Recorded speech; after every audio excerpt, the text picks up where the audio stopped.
आदरणीय बंधुओं, माताओं व मेरी प्यारी बहनों, राधे राधे। आपका हमारे YouTube चैनल पर बहुत बहुत स्वागत है।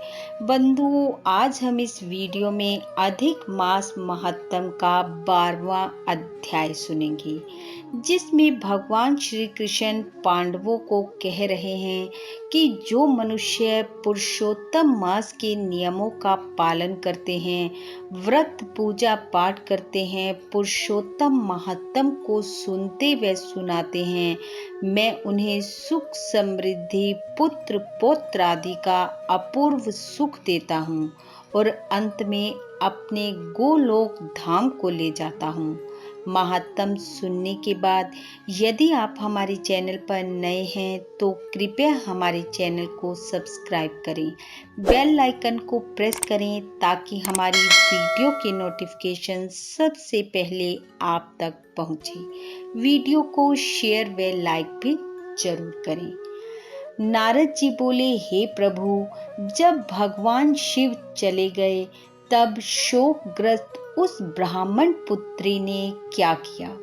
श्री नारायण बोले, हे नारद जी, जो प्रश्न आपने मुझसे किया है वही प्रश्न पांडु पुत्र युधिष्ठिर ने भगवान श्री कृष्ण से किया था। श्री कृष्ण ने जो उत्तर पांडु पुत्र युधिष्ठिर को दिया, उनका वह संवाद मैं तुम्हें सुनाता हूँ, ध्यान पूर्वक सुनो। श्री कृष्ण बोले, जब भगवान शिव चले गए तब हे राजन, उस बाला का तेज नष्ट हो गया। इससे वह बहुत डर गई और उसकी श्वास ऊंची ऊंची चलने लगी, आंखों से आंसू गिरने लगे। उस तपस्विनी बालिका के हृदय में अग्नि जलने लगी, अंग प्रत्यंग में धड़कन होने लगी। अग्नि से जले पत्तों वाली बेल के समान वह झुलस गई। इस प्रकार कष्ट सहते सहते भगवान ने उसकी मृत्यु कर दी। भगवान बोले, हे पांडुपुत्र, सर्प जिस प्रकार बिल से निकलते चूहे को पकड़कर निगल जाता है, उसी प्रकार उस तपस्विनी बाला को बलवान काल ने अपने वश में कर लिया। उसी समय धार्मिक राजा यज्ञसेन द्रुपद यज्ञ की बहुत सी सामग्री एकत्र करके यज्ञ कर रहे थे। उन्हीं के यज्ञ करते हुए यज्ञ कुंड से यह बाला सोने की कांति वाली बनकर प्रकट हुई, जो कि हे राजन द्रौपदी नाम से विख्यात हुई। जिस द्रुपद कन्या को मत्स्य वेद करके स्वयंवर में अनेक राजाओं को निस्तेज करके अर्जुन ने प्राप्त किया था। भगवान बोले, जिस समय कानों में शूल के समान चुभने वाले असत्य वचन कहते हुए दुष्ट दुशासन ने इसे बालों से पकड़कर खींचा था, उस समय हे राजन मैंने इसकी ओर कोई ध्यान नहीं दिया था, क्योंकि इसने पुरुषोत्तम मास की अवहेलना की थी। किंतु जब प्रेम से इसने मुझे बार बार पुकारा, हे गोविंद, हे गोपीजन को आनंद देने वाले, हे दीन बंधु, दया के समुद्र, मैं इस दुष्ट दुशासन के हाथों में पड़ गई हूँ। हे प्रभु, क्या आपको यह नहीं मालूम है? श्री कृष्ण बोले, इस प्रकार कष्ट में पड़कर द्रौपदी ने मेरी शरण ली। उस समय मैं चाहे उसे भूल चुका था, परंतु तब उसकी बार बार प्रार्थना को सुनकर मैं शीघ्र ही गरुड़ पर सवार होकर उस स्थान पर आया और उसे वस्त्रों से परिपूर्ण कर लज्जित होने से बचा लिया। इतना होने पर भी पुरुषोत्तम मास की अवहेलनावश मैं इसकी तरफ से उदासीन रहता था, क्योंकि पुरुषोत्तम मास के विरोध को मैं सहन नहीं करता और उस मनुष्य को मैं तेजहीन कर गिरा देता हूँ। इसलिए हे राजन, अब आगामी पुरुषोत्तम मास की तुम सेवा करो। 14 वर्ष पूरे होने पर तुम्हारा कल्याण होगा। हे पांडुपुत्र, इस द्रौपदी के बाल जिन्होंने खींचे या देखे हैं, मैं उन दुष्टों की स्त्रियों को केशहीन करूंगा। तुम दुर्योधन आदि पापी राजाओं को यमपुर भेजकर शत्रुओं को दंड देकर स्वयं राजा बनोगे। जो मेरे प्यारे भक्तों को दुख देते हैं, वह नित्य ही मुझे दुख देते हैं।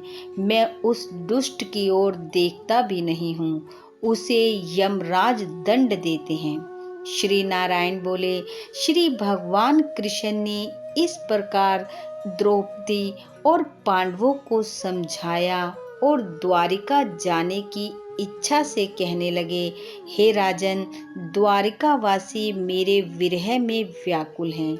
मैं आज ही द्वारिका जा रहा हूँ। श्री नारायण जी बोले, इस प्रकार कहकर वह चलने को उद्यत हुए। उन्हें देखकर गदगद हो पांडव बोले, हे जनार्दन, आप हमारे जीवन दाता हैं, आप हमारी रक्षा करें। हे जगतपते, हमें आप भुला ना देना। हमारे चित्त रूपी भ्रमरों को अपने चरण कमलों में स्थान देना, वही हमारा जीवन है। आप ही हमारे आश्रय दाता हो। पांडु पुत्रों के सामने भगवान श्री कृष्ण प्रेम में भरे हुए रथ में जाकर बैठ गए। पांडव कुछ दूर उनके पीछे पीछे चले, परंतु शीघ्र ही भगवान श्री कृष्ण ने कुछ दूर जाने पर उन्हें वापस लौटा दिया और स्वयं द्वारिका चले गए। श्री नारायण बोले, श्री कृष्ण के द्वारिका चले जाने पर राजा युधिष्ठिर तपस्या करते हुए तीर्थों में विचरने लगे। हे ब्राह्मण, श्री भगवान के प्रिय पुरुषोत्तम मास में मन लगाकर भगवान श्री कृष्ण के वचनों को याद करके अपने भाइयों तथा द्रौपदी से बोले, हे भाइयों, आपने पुरुषोत्तम मास की महिमा सुनी। पुरुषोत्तम मास की पूजा के बिना सुख प्राप्त नहीं हो सकता।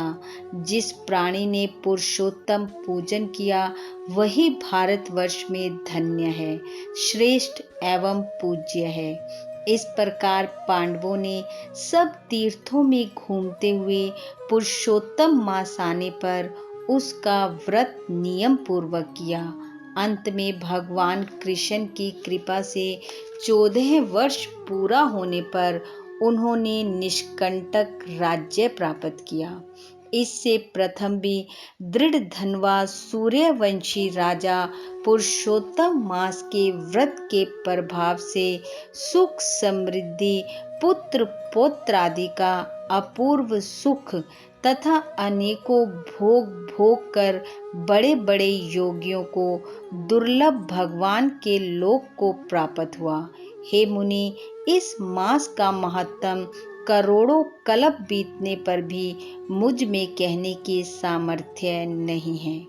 इति श्री वृद्ध नारदीय पुरुषोत्तम मास महत्तम 12वां अध्याय समाप्त। बोलो भगवान विष्णु की जय। पुरुषोत्तम भगवान की जय। बंधुओं, भगवान श्री हरि की कृपा आप व आपके परिवार पर सदैव बरसती रहे। इन्हीं शुभकामनाओं के साथ आप सबका बहुत बहुत धन्यवाद। राधे राधे।